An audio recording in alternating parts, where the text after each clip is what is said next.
এইমাত্র এসে পৌঁছালাম। সাংঘাতিক একবারে, ঘরের অবস্থা খুব খারাপ। ঘরে দূরে একবারে এ করে দিয়েছে চারিদিকে।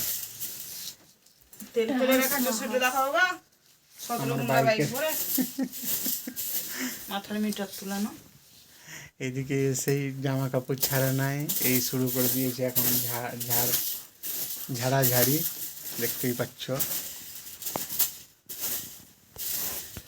ঘরে এই যে তেল পড়ে গেছে, মোবিল বাইক রেখেছিলাম তাই। দুটো বাইক ঝাড়া হলো? হ্যাঁ হলো। ঝাড়া সবে খাট হলো। আর ঘরের মেয়েগুলো দেখাও, রান্নাঘরটা খুলে দেখাও তোমার ইঁদুরে কি করে রেখেছে। আমার তো ইঁদুর পোষা ইঁদুর নয় কি, আমার ইঁদুর বলছো তুমি? ইঁদুরটা কি আমার পোষা ইঁদুর না আমি পোষেছি? তুমি তো রান্না বান্না করে ওদিকে খাওয়াচ্ছ। একটা গুগলি আছে।